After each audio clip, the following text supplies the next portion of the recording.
Bon début de semaine, bienvenue à la zone offensive. Aujourd'hui à l'émission, enfin, on va parler de hockey de la Ligue nationale. Avec Emmanuel Narcisse, on va faire le tour de la division de l'Est et de l'Ouest, à savoir qui terminera premier.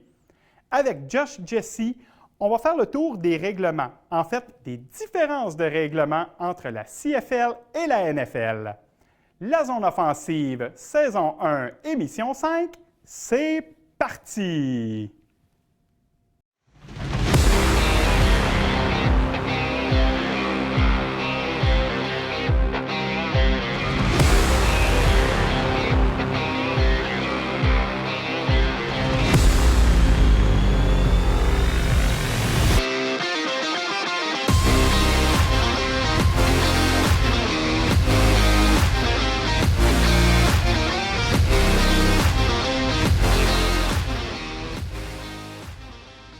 Cette semaine, avec Josh Jesse, on va faire le tour des règlements comparatifs entre la Ligue canadienne de football et la NFL. Donc, chronique 101 pour les néophytes du football.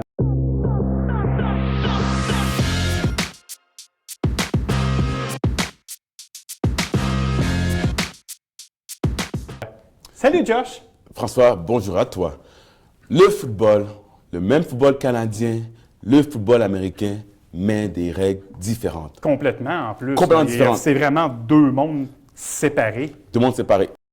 On peut juste commencer à regarder le terrain.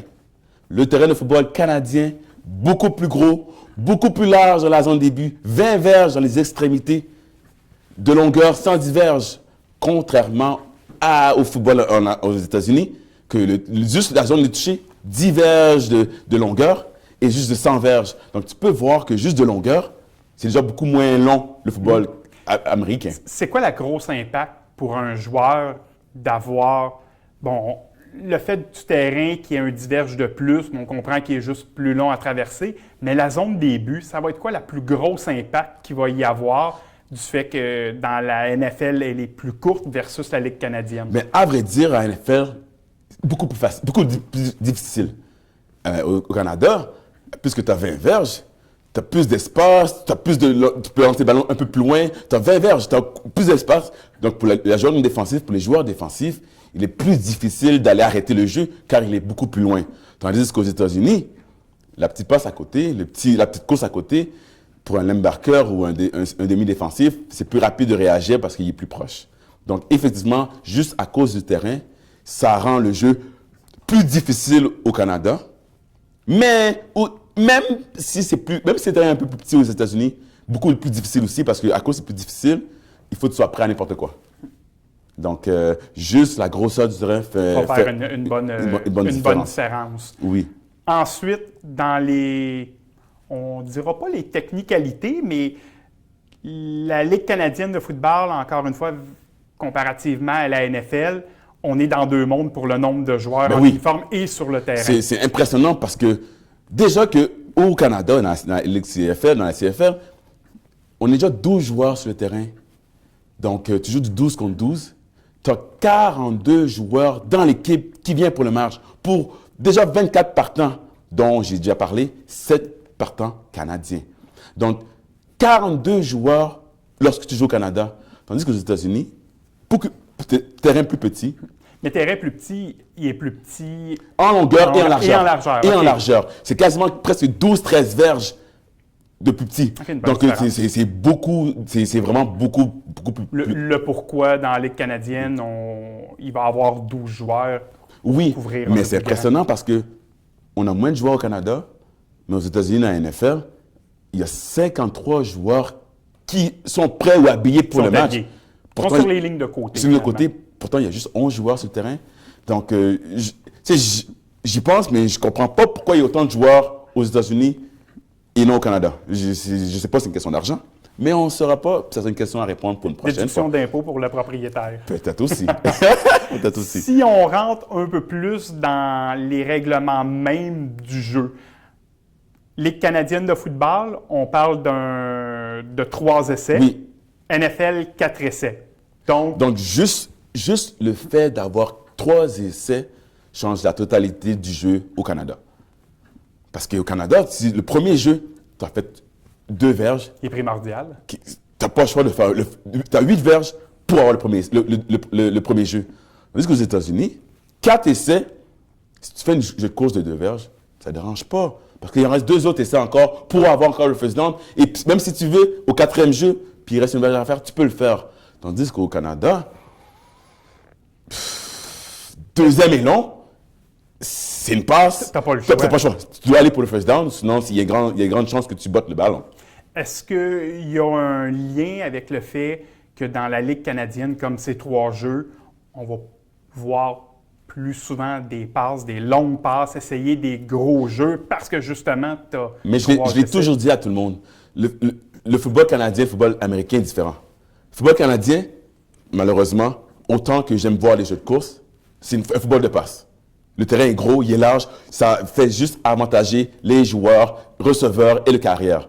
NFL, autant que tu peux faire des passes, autant que tu peux courir, autant que tu peux faire les deux. C'est 50-50. Tu fais que juste 3 essais dans la Ligue canadienne.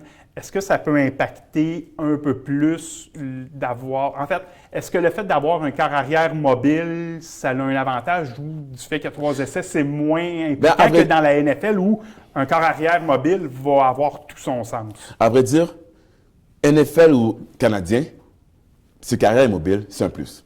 C'est quasiment un plus. Parce que CFL, on peut parler d'Anthony Calvillo, pas très mobile. Non, c'était pas un carrière. Mais c'était un grand carrière qui a passé dans la CFL. Tom Brady dans la NFL, il est-tu mobile? Pas beaucoup. Pas beaucoup. Mais c'est un des grands... il n'est pas réputé pour être mobile. Exactement. Donc, mais c'est certain que comme Lamar Jackson ou Russell Wilson ou même Aaron Rodgers, c'est la différence entre lui et Tom Brady. Parce que Aaron Rodgers peut encore courir, contrairement à Tom Brady, que j'adore énormément. Donc, c'est certain que même si... C'est sûr que si le carrière peut courir, ça peut l'avantager, ça peut aider, ça peut créer des nouvelles situations, des nouveaux jeux. C'est un plus. Mais ça ne peut pas déterminer si le carrière est meilleur qu'un autre qui court moins. Si on continue dans les différences de règlement entre les 2 ligues? Bien, je voudrais parler par rapport au botter de ballon. La différence quand tu bottes le ballon. Aux États-Unis, tu bottes le ballon, le retourneur, s'il ne lève pas la main, qu'on appelle ça un fair catch, il peut laisser aller, puis ça ne dérange pas. S'il ne fait pas le fair catch, le joueur défensif qui court après lui pour aller le plaquer, peut le ramasser, peut le détruire comme il veut. Il n'y a pas de règle. Au Canada, c'est différent. Au Canada, si tu portes le ballon, peu importe comment le ballon aboutit par terre ou comment le retourneur veut le prendre, tu dois délimiter un rayon de 5 verges autour de lui. Tu dois attendre que le retourneur prenne le ballon pour le frapper. Puis si tu le frappes avant qu'il prenne le ballon, c'est 15 verges de pénalité. Et ces verges-là, j'en ai eu quelques-unes. Fait que tu me dis que les grosses différences, en fait, pour le botter, c'est que dans la NFL, c'est free for all. Je peux te ramasser n'importe quand. Mais c'est le choix du retourneur aussi. Si tu vois le placard arriver, fais pas les héros. Parce que sinon, tu vas tomber en 0. Tandis que le retourneur canadien, à cause de ça, tu peux jouer avec ça. Il y a le temps. Il y a le temps de le planifier, puis il peut même tricher pour montrer que le ballon arrive, puis qu'il n'arrive pas vraiment.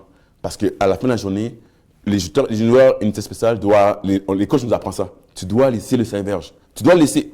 Peu importe où est le ballon, tu dois le laisser. Donc si le ballon tombe à terre, même si le ballon est à terre, tu ne peux pas le récupérer. Aux États-Unis, tu peux. Le ballon touche à terre, tu peux le récupérer. Mais le ballon reste quand même à l'équipe qui reçoit le ballon. Mais il y a une règle que j'aime bien au Canada, dans la CFL, c'est que le botteur, lui qui botte le ballon, ou les géants qui sont en arrière du botteur, si le ballon est botté, vous avez le droit de récupérer le ballon. Ils ont le droit de frapper, on oublie 5 verges. Donc, tu me diras, mais pourquoi pas toutes les équipes ne font pas tout ça? Mais il y a une raison. C'est compliqué, c'est un joueur de moins qui court en avant. Donc, tu sais, tu peux le faire. Ça donne un désavantage à l'équipe. Oui, mais si tu as quelqu'un dans ton équipe qui court à une vitesse extraordinaire, pourquoi pas le faire? Pourquoi pas, exactement. Donc, je trouve que c'est un bon point, c'est quelque chose de très, très, très différent. Mais il n'y a pas juste ça aussi. Les points. Aux États-Unis, tu kicks le ballon à l'extérieur, tu as 0. Au Canada, ce qui est fantastique, parce qu'il y a beaucoup de matchs qui se déterminent par un point. Surtout dernièrement, oui. Voilà, on a vu beaucoup des matchs, entre autres des Alouettes, qui se terminent par une infime différence entre les deux. Donc, même si le kicker manque le field goal, le placement, le fait que le ballon est allé à l'extérieur du terrain, il reçoit un point. Aux États-Unis, s'il manque, c'est 0. Donc, tu sais, il y a des points que tu peux aller chercher au Canada que tu peux pas. Tu peux pas. Mais tu sais, en même temps, le kicker, il faut qu'il ait le ballon aussi. Il faut qu'il place aussi le ballon entre les 2 poteaux pour avoir les 3 points. Mais en même temps, c'est mieux 1 point que 0.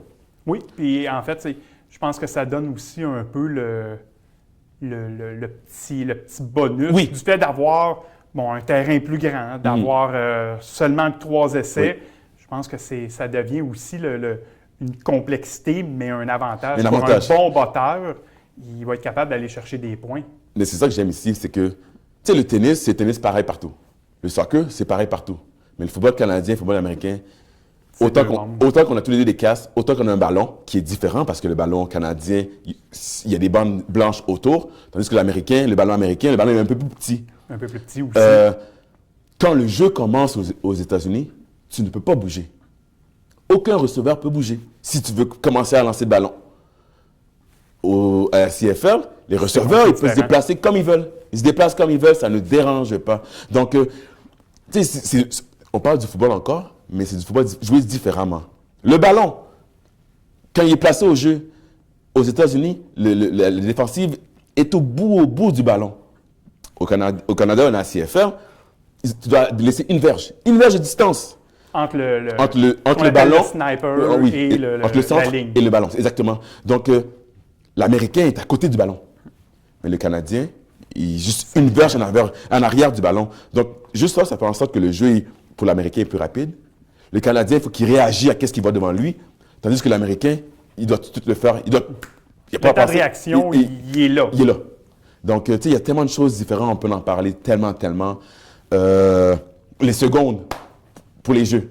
Ce qu'on parle, c'est qu'on va au moment de la mise en jeu du ballon. La mise en jeu du ballon. Au Canada, 20 secondes. Tu as 20 secondes pour faire un jeu. NFL, tu as le temps. Tu as le temps, tu peux respirer. 40 secondes, tu as le temps. Tu peux prendre de l'eau, parler du jeu que tu as fait, tu as le temps. Mais, comme on le sait très bien, s'il y a une pénalité, il n'y a plus 40 secondes. À ce moment-là, c'est là que la pénalité prend tout son sens dans l'optique où Exactement. L'équipe va avoir des verges de pénalité, mais avoir moins de temps également pour préparer le jeu et démarrer le jeu parce qu'on parle de 25 secondes à ce moment-là. Mais c'est pour ça que je dis que le football canadien, c'est dur sur le cardio parce que 20 secondes de repos, tu as fait un kick, tu dois retourner un kick, tu as joué à l'offensive, le temps que tu mets le ballon au jeu, tu es toujours sa course. À part s'il y a des time-out, tu es toujours sa course, tu as 20 secondes. 20 secondes, ça écoule vraiment vite. Tu peux le voir aux États-Unis. Ils ont une pénalité. Tu vois qu'ils se débrouillent, ils se dépêchent pour faire le jeu. Nous, on est habitués à ça parce que c'est dans notre système. On a 20 secondes, on sait comment ça marche. Mais les États-Unis sont tellement habitués aux 40 secondes que quand ils arrivent aux 25 secondes, souvent, on voit des pénalités. Hors-jeu, trop de temps, il n'y a plus trop de temps pour faire le jeu. Ils vont prendre un temps d'arrêt. Exactement, parce que ça vient trop rapide. Trop vite. Puis en même temps, comme tu viens de dire, la Ligue canadienne, beaucoup plus physique. Oui. Les jeux se démarrent plus rapidement, un terrain plus grand, des zones plus grandes, un terrain plus large. Ça fait qu'il est beaucoup plus cardio. De là à dire que les joueurs qui viennent des États-Unis, que ce soit de la NFL, de la NCAA, qui viennent de notre côté de la frontière, l'ajustement n'est pas toujours jojo pour ces joueurs-là. Elle est vraiment différente. Parce que juste le fait que tu vois que le terrain est plus gros, juste tu vois que tu réalises que le football canadien, j'ai plus un jeu de passe. Tu regardes la défensive à NFL, défensive CFL, deux choses différentes. Deux choses différentes, juste à cause de ça. Terrain plus petit, donc il veut des plus gros gars, ça D-line et linebacker. Dans la CFL, les linebackers sont un peu plus petits, mais beaucoup plus rapides. Donc, tu sais, on parle de football, mais pour la même position, c'est deux corps différents. C'est deux mondes. C'est deux mondes complètement différents. C'est sûr que dans les receveurs offensifs, c'est quasiment la même chose, mais défensive, complètement différent. Josh, comme à toutes les semaines, on va faire notre tour des matchs à regarder. On commence par quoi? Bengals contre Ravens à 1h. Gros match. Pourquoi? Premièrement, ils sont dans la même division. Deuxièmement, les Ravens doivent montrer qu'ils sont une équipe de Super Bowl. Les Bengals, Joe Burrow revient d'une opération. Il a manqué toute l'année passée, une partie de l'année passée. Donc, il doit prouver que c'est encore la même recrue qui faisait très, très bien. Et il fait bien. Il fait très bien. Donc, Les Bengals n'ont pas la même pression que les Ravens non plus. Vraiment pas. Parce que Lamar Jackson n'a plus vraiment le choix. Là. Il doit prouver Il doit que c'est un MVP. Il Il doit doit prouver qu'il est capable là, d'amener son équipe au il Super doit Bowl. le prouver. C'est certain que l'offensive des Ravens, présentement, les porteurs de ballon ont pris un coup. Les receveurs aussi ont beaucoup de blessés. Mais avec Marcus Brown, qui a fait des bons attrapés, le sauveur de vitesse, qui fait des gros jeux avec Lamar Jackson, je trouve que présentement, tout va bien entre ces deux-là. La connexion est là. Mais Joe Burrow, présentement, joue avec son ancien coéquipier qui jouait quand il était dans la NCAA, qui s'appelle Ja'Marr Chase. Ja'Marr Chase, receveur que tout le monde pensait qu'il n'avait pas de main. Finalement, il fait partie des top recrues avec le plus de touchés et plus de verges. Donc, j'ai vraiment hâte de voir le match, offensif contre l'offensive, mais en même temps, défensive. Tu sais, la défensive des Ravens avec la recrue qu'ils ont recrutée, Adolph Owe. Présentement, il fait partie des top joueurs, mais à vrai dire, je le prédis, qu'il sera le joueur défensif recru de l'année. J'aime tellement ça quand tu Je donnes prédis, des prédictions. je suis certain. Il fait bien. Les Ravens, je m'excuse, quand tu es un joueur défensif et tu joues bien avec les Ravens, il y a des grandes chances que plus tard, ça va payer. Deuxième match. Deuxième match, nous avons... C'est pas un gros match, mais durant le off-season, il y a eu un trade. Un échange entre le carrière des Lions et le carrière des Rams. Jared Goff, qui était avec les Rams, tout le monde pensait qu'il n'était pas assez bon pour jouer. Ils avaient l'équipe, mais ils ne les ramenaient pas assez loin. Donc, les Rams sont allés l'échanger pour aller chercher Matt Stafford. Puis, effectivement, je pense que ce que tu viens de dire est la même chose aussi pour Stafford, oui. Là, avec les Lions. Avec les Lions, malgré que c'est un des top carrières il y a plein de records, il y a plein de succès, il n'a jamais eu la chance de vraiment jouer dans les playoffs. Le gâteau ne levait pas avec les Lions. Non. Mais présentement, pour lui, ça va bien. Matt Stafford avec les Rams fait très bien. Pourquoi? Parce qu'il y a l'équipe. Matt Stafford, pour moi, il fait la même chose que qu'est-ce que Tom Brady a fait. Tom Brady est allé avec les Bucks, puis il a gagné parce que l'équipe était là. Il manquait juste le carrière. Les Rams, présentement, c'est la même chose. Ils ont les receveurs, ils ont la défensive que j'adore. Jalen Ramsey, Aaron Donald, qui est le meilleur D-line de la ligue présentement. Ils ont la défensive. Donc, Matt Stafford joue avec moins de pression parce qu'il y a une équipe autour de lui. Comme on disait dans les émissions précédentes, je pense que là, les Rams, avec Stafford, ont le package pour réussir à se faufiler au Super Bowl. Oui, ce n'est pas un gros match, mais c'est le match contre ton ancienne équipe. Donc, Jared Goff, c'est sûr que il va jouer contre la défensive qu'il détruisait dans les pratiques. Il sait à quoi s'attendre. Mais en même temps, c'est un moment pour lui de prouver que il va échanger. Que les Rams ont fait une erreur. Oui, c'est son temps. Même si présentement les Lions ne font pas très bien, mais pourquoi pas contre les Rams de faire un gros match puis montrer à tout le monde qu'on est là, puis on peut faire bien, puis on peut compétitionner avec toutes les équipes. Mais le match de la semaine, Colts contre San Francisco. Je dis Colts contre San Francisco, pourquoi? Parce que Carson Wentz... Je suis surpris. Oui, parce que comme je t'ai dit, il n'y avait pas tant de bons matchs, puis je pense que cette semaine, c'est de voir des matchs, des carrières qui étaient blessés, puis qu'on avait espoir en eux. Ou des carrières recrues. Dans les 3 matchs, il y a certaines recrues qu'on peut voir, ou du moins des gars de deuxième année. Exactement. Donc, Carson Wentz revient d'une blessure, a joué un bon match dernièrement, mais il y a l'équipe. Pour moi, c'est comme Matt Stafford qui est allé dans les Rams. Les Colts, c'est une équipe de playoffs. L'année passée, ils ont fait les playoffs. Ils ont une équipe installée déjà. Il faut juste quelqu'un qui les commande, puis qui les dirige, qui lance le ballon correctement. Puis Carson Wentz est le gars. Carson Wentz, il a tellement joué peu de matchs depuis qu'il est arrivé dans la NFL qu'on peut quasiment le considérer encore comme une recrue. Une recrue, mais malgré ça, il fait bien. Mais comme je te dis, il n'est pas seul. Il n'est pas seul à faire des bons jeux. Il y a des receveurs, Michael Pittman, il y a T.I. Hilton, puis il y a même Jonathan Taylor, le running back. Il y a une bonne offensive. Il y a de quoi se faire valoir. Exactement. Mais, j'adore M. San Francisco. Je comprends que Jimmy Garoppolo est encore blessé. Trey Lance, oui, il a recru. Parce que là, ils vont lui donner le match. Ils vont encore lui donner le match encore. Il faut laisser reposer Jimmy Garoppolo. Donc, Trey Lance, il a le temps pour apprendre. Ça tombe bien, il joue contre les Colts. C'est pas une très bonne équipe, mais c'est un moyen pour lui de montrer est-ce que c'était vraiment un deuxième pick de la Ligue. Est-ce que vraiment ça valait tout pour que les San Francisco aillent le chercher en deuxième pick? On allons voir. Mais, avec la défensive, avec Nick Bosa, que je crois qu'après Aaron Donald des Rams, est un des meilleurs joueurs défensifs. Si Nick Bosa joue un bon match, la victoire est pour les San Francisco. Je parle juste d'un joueur, hein. Puis une équipe, d'habitude, un match, il faut que les 11 joueurs jouent bien. Moi, je dis juste que si Nick Bosa joue bien. Tantôt, tu nous as dit les 53 joueurs. Oui, donc, mais les 53 Nick joueurs Bosa, oui. c'est un monstre. Merci, Josh. Merci à toi, François. On va regarder le football cette semaine et on va se divertir assurément.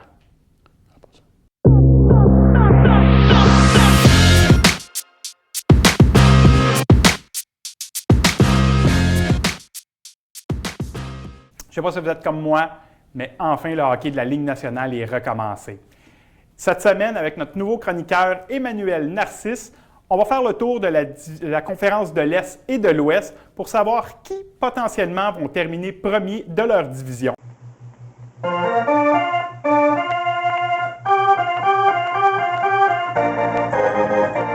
Emmanuel, bienvenue à la zone offensive. Bonjour Frank, ça va bien? Ça va très bien.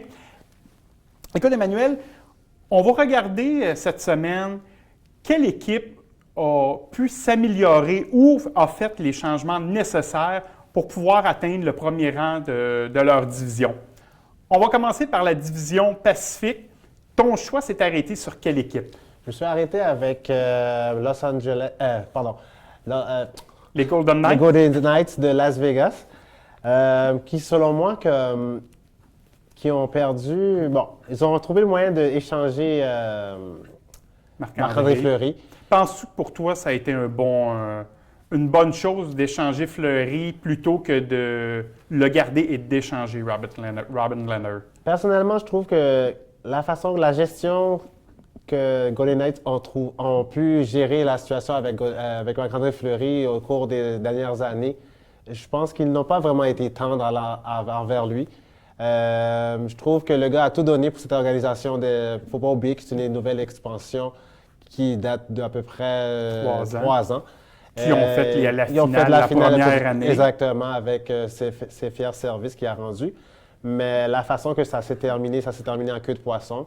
Et je trouve que je serais sceptique, mais je pense qu'avec Leonard qui a rendu de fiers services derrière lui, il pourrait justement les permettre de rester dans le haut classement de la saison de l'Ouest. Parce que l'an passé, les Golden Knights ont fini deuxième d'une division, on va rappeler remaniée, due à la COVID, avec une fiche de 40 victoires, 14 défaites et 2 matchs nuls. On va voir à l'écran les ajouts qu'ils ont faits comparativement aux joueurs qu'ils ont laissés partir. Donc, dans les ajouts, ils ont ajouté Evgeny Dadonov, Nolan Patrick, entre autres les deux, on va dire, joueurs plus importants là, qui pourraient les mener un peu plus loin. Par contre, moi, ce qui me effectivement fait dire que les Golden Knights pourraient encore terminer premier. Comme on peut voir, l'an passé, ça a été 191 buts pour, 124 buts contre. Pour toi, est-ce que ça a été un facteur qui a fait que, comme l'équipe demeure la même, en plus l'ajout de Dadonov va faire que l'équipe va être aussi dominante à l'attaque? Oui, puisqu'ils ont toujours gardé les noyaux des joueurs. Les joueurs sont assez tac. On peut aussi, il ne faut pas oublier aussi qu'ils sont allés chercher Alec Martinez, aussi qui va donner un bon coup de main en défense. Oui, parce qu'ils l'ont eu l'an passé à la fin de saison et on a vu la différence que ça a donné face aux Canadiens, malgré qu'ils se sont fait éliminer. Exactement. Fait que, tant qu'à moi, je pense pas qu'on va s'attendre à une déception de la part de Golden Knights, mais ils vont toujours faire partie des top 3 de la Ligue nationale durant la prochaine édition. Surtout que la division Pacifique va possiblement être encore une des plus faibles cette année. T'sais, San Jose n'a pas eu une grande amélioration. Les Ducks non plus. Los Angeles ont ajouté Philippe Danault. Mais c'est pas assez pour donner un petit coup de main à Anze Kopitar. Non. Parce qu'on s'entend que Los Angeles, c'est une équipe qui commence à vieillir et les jeunes commencent à prendre petit à petit un peu d'expérience auprès de l'équipe. Mais avec le temps, c'est une question de temps pour on peut voir Los Angeles puisse compétitionner avec, si on peut dire, avec Golden Knights dans l'association Pacifique. Puis surtout en plus qu'à Los Angeles, Jonathan Quick est vieillissant. Son adjoint, Carl Patterson, est un jeune gardien de but. Exactement. Ça va probablement être encore dur cette année pour Los Angeles. Effectivement, c'est tout à fait. Fait que, comme je l'ai dit, ça va être une question comment dirais-je, c'est une question de temps avant qu'on puisse donner le pôle à Peterson, mais c'est mieux qu'il apprenne par les temps qui courent auprès de Jonathan Quick Oui. qu'on lui donne le pôle directement, puis qu'il puisse trébucher avant tout. Si on s'en va maintenant dans la centrale, un choix qui m'a étonné, mais en même temps, c'est justifiable. Oui, parce que faut pas prendre Chicago à la légère. Je trouve que Chicago... Parce que ton choix, c'est Chicago pour terminer au premier rang de la division. Exactement, dans la centrale. Chicago sont allés chercher Marc-André Fleury d'une transaction pour un joueur quasiment donné. Un no-name. Un no-name, effectivement. Il ne faut pas oublier aussi qu'ils sont allés chercher un gros défenseur avec talentueux et bourré de talent en Seth Jones, qui évoluait autrefois avec les Blue Jackets de Columbus. Et puis, il ne voulait pas renouveler son contrat sous l'ère de John Tortorella, qui n'est plus là aussi.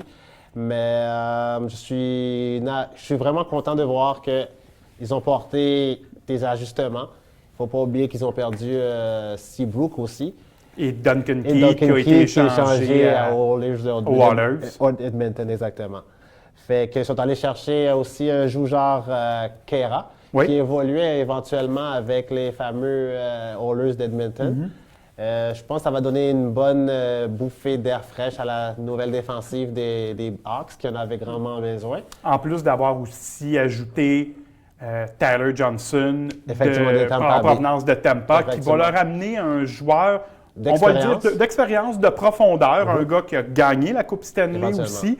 Je pense qu'effectivement, les Blackhawks se sont munis de joueurs, on va dire, de munitions importantes. Pour l'entre-saison, pour pouvoir donner un petit coup de main. Oui, parce que leur noyau important est encore là. Jonathan Toews qui revient cette année après son année d'absence. Patrick Kane qui est encore dominant, va possiblement être encore tout aussi dominant cette année. C'est vrai. Fait que tant qu'à ça, je vous dis, ils ont gardé leur noyau. Ils ont juste été chercher 2-3 compléments via les marchés des joueurs autonomes durant les transactions aussi. Puis je pense que ça va donner un coup de main aux Blackhawks. Puis du même coup, Malcolm Subban va pouvoir respirer davantage. Il retrouve effectivement son ancien compatriote avec Golden Knights. Maintenant avec le même uniforme avec les Hawks cette année. J'ai hâte de voir effectivement, j'ai hâte de suivre les Blackhawks justement pour voir comment tout ça, toute cette chimie-là va se développer avec les quelques joueurs. Pour Marc-André, ça va rester à voir comment il va réussir. Est-ce qu'il va reprendre là où il a laissé l'an passé avec le trophée Vizina? Il ne faut pas oublier qu'il avait remporté le trophée Vizina avant de se faire échanger de la sorte par Golden Knights. Mais non négligeable non plus, c'est quand même un gardien de 36 ans. C'est d'admettre qu'éventuellement, il va finir par ralentir. Oui, mais il peut peut-être encore donner une coupe d'années aux Hawks s'il décide de revenir avec cette équipe-ci. Puis je pense que Marc-André aussi est prêt aussi à être un gardien qui joue les seconds violons pour aider un jeune, parce qu'il y a des bons jeunes gardiens de but là, qui s'en viennent avec Chicago aussi. Donc, on va suivre les Blackhawks cette saison. Dans la division métropolitaine. Fait que moi, j'avais choisi la Caroline pour finir premier. Ils sont allés chercher quand même pas mal de noms. Ils ont été agressifs durant la saison morte. On va voir à l'écran justement les joueurs qui ont été cherchés, entre autres là où je pense qu'ils ont fait un gros pas en avant, les gardiens de but. Les gardiens de but, oui. Ils sont allés chercher justement Frederik Andersen, qui évoluait avec les Maple Leafs de Toronto l'année dernière. Le seul bémol de Frederik Andersen, c'est un gars de saison. En série, on ne le voit pas. Il n'a rien prouvé encore une fois. Autant à l'époque avec Anaheim qu'avavec Toronto. Et avec Toronto, Bon, c'est sûr que c'est deux marchés différents. On s'entend sous les palmiers, sous le soleil avec Anaheim. Mais on s'entend que tu pour dire que le marché canadien comme Toronto, c'est comme un marché comme Montréal. C'est un marché dur. C'est un marché assez rough. Et si tu ne fournis pas, mais les manchettes, les journaux vont pas te manquer éventuellement. Ce qui ne sera pas le cas en Caroline. Il va plutôt Sur le être radar. incognito généralement. Exactement. Son adjoint, Antti Ranta, c'est un gardien qui est capable de faire la job. différence, ouais. Puis surtout que j'entrevois que les Hurricanes vont probablement faire une garde partagée du filet parce qu'ils ont quand même deux gardiens de but numéro un là, effectivement. récemment. Ouais. Si on peut dire, on peut prendre le parallèle qu'ils ont lorsqu'on regarde deux gardiens numéro un. On peut reprendre les deux gardiens qui évoluent avec les Islanders. Sorokin et- avec Varlamov. Oui. C'est quasiment les mêmes similitudes. C'est les mêmes paramètres. Exactement. Fait que je pense qu'ils peuvent donner un bon coup de main, un bon bout de chemin en saison. Et en série, si l'un flanche, l'autre peut prendre la relève, donner un coup de main. Ils ne seront pas trop inquiets Non, à ce Je niveau-là. ne penserais pas. Si on revient, comme on disait, les joueurs qui ont été acquis au niveau attaquant. Bon, évidemment, à Montréal, on ne peut pas passer sous silence Ouais. la signature de Jesperi Kotkaniemi. Est-ce que Kotkaniemi... Celle-là, elle peut faire mal au CH, mais si on Elle le pourrait faire voit- mal aux Hurricanes aussi, Éventuellement. au salaire donné de 6,1 millions. 6 millions, est-ce que le jeune mérite cela? On le saura ultérieurement au cours de la saison. Mais c'est quand même risqué parce que c'est une offre hostile qu'il a reçue et le CH n'a pas pu Il n'a pas l'égaler. voulu l'égaler. Ça serait un Ça, débat, mais C'est ça, exactement. Fait que je pense que Jasperino Kotkaniemi pourrait donner de fiers services également à Caroline. D'autant plus, il ne joue pas à sa position naturelle qui est le centre. il était Ils lié. l'ont mis justement ailier. Fait qu'aux côtés de Sébastien Nao, qui nous dit grandement quelque chose à Montréal. Mais il faut donner la chance au coureur, si c'est ça qu'il voulait, pour avoir une chance de se faire valoir. C'est lui qui sait intérieurement c'est quoi sa valeur sur le marché. Là où ça pourrait faire un peu plus mal pour les Hurricanes, c'est le départ de Dougie Hamilton.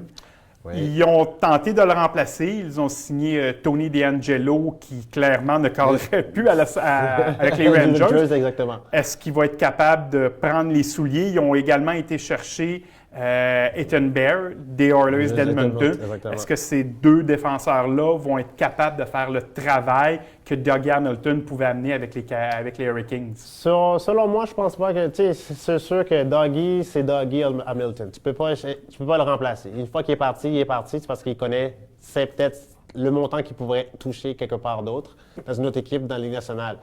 Le remplacer par Bear et DeAngelo, Parce qu'Ethan Bear n'a pas une une grande grande expérience carrière, non une grande plus. saison non plus. Tony DeAngelo Les n'a pratiquement frasques. pas joué non Exactement. plus l'an passé. En plus, que, comme tu dis, les frasques, c'est peut-être pas le meilleur gars dans le vestiaire. C'est ça. Fait qu'avec les traces, ça suit. Fait que je me demande est-ce que le gars va avoir une année de rédemption, faire oublier ses phrases de l'année passée pour pouvoir montrer que, oups, finalement, la Caroline a eu gain de cause, mais c'est seulement à la fin de la saison qu'on aura toutes ces réponses pour voir s'ils ont pu remplacer Dougie Hamilton. Mais la saison est jeune.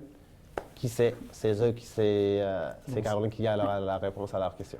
Finalement, la division Atlantique, d'après moi, il y a beaucoup de gens qui nous regardent qui n'aimeront possiblement pas ton choix parce que tu mets les Bruins de Boston finir premier en avant même des Maple Leafs de Toronto. Oui, parce que c'est une nouvelle ère qui commence à Toronto. Je pense pas que Jake Campbell serait capable de remplir le poste de gardien numéro 1 à Toronto.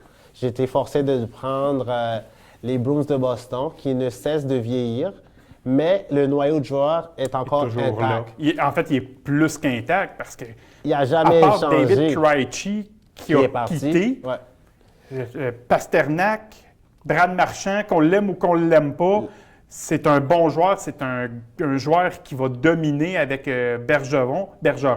Ça fait tout un trio. Exactement. Fait que, alors, ils sont allés chercher un peu sur le marché des joueurs autonomes, le fameux Linus Ullmark pour qui pour évoluait remplacer exactement finalement Tuukka Rask. Tuukka Rask, qui ne sera pas de retour cette année. 5,1 millions pour Ullmark.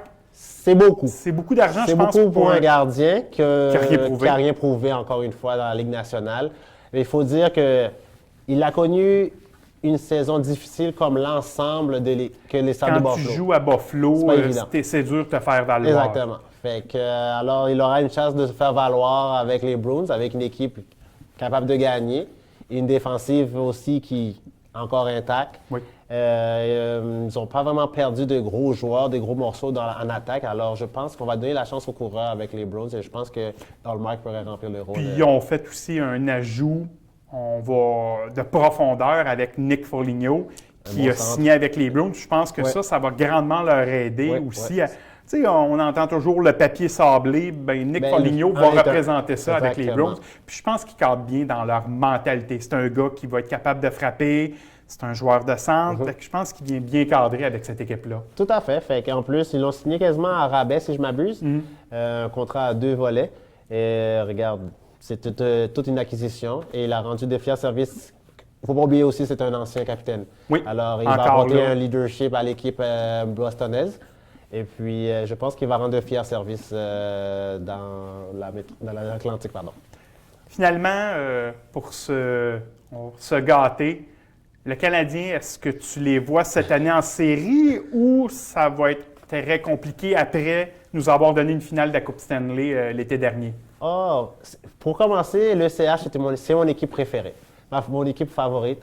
Ça va être extrêmement dur pour les raisons qu'on connaît. Weber n'est pas là. Comme on parlait de Hardon, tout le leadership de cette équipe-là l'an passé a complètement disparu. Oui, effectivement. C'est sûr que quand tu perds ton capitaine, c'est déjà là tu pars à moins 1. Tu perds Corey Perry qui est parti avec Tampa Bay.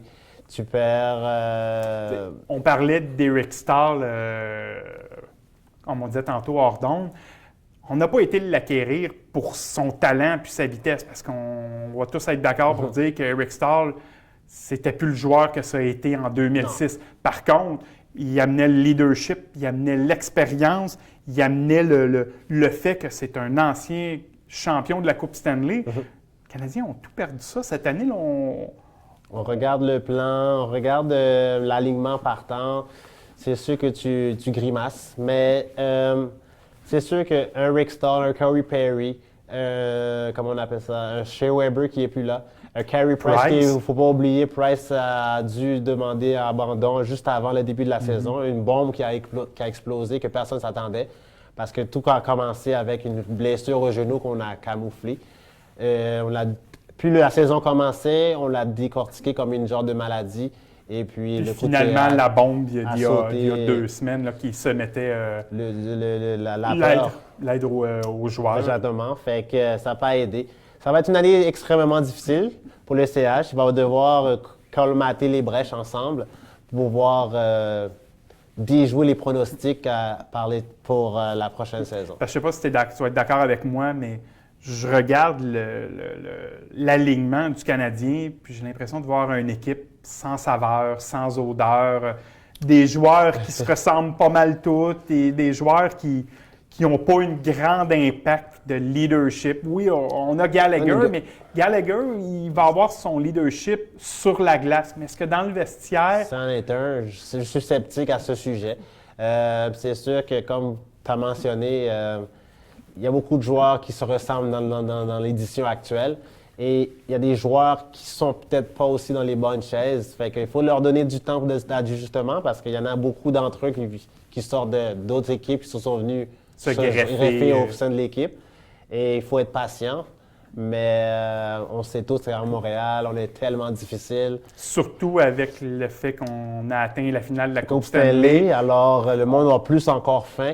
Je suis persuadé que la barre est encore haute.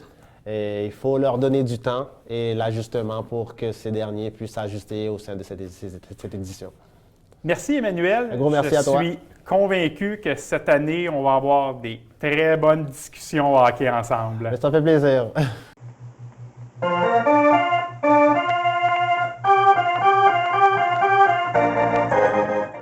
Et voilà, c'est ce qui complète la 5e émission de la Zone offensive. Merci à vous les auditeurs de nous suivre et n'hésitez pas à aller vous abonner à notre chaîne YouTube. À la semaine prochaine!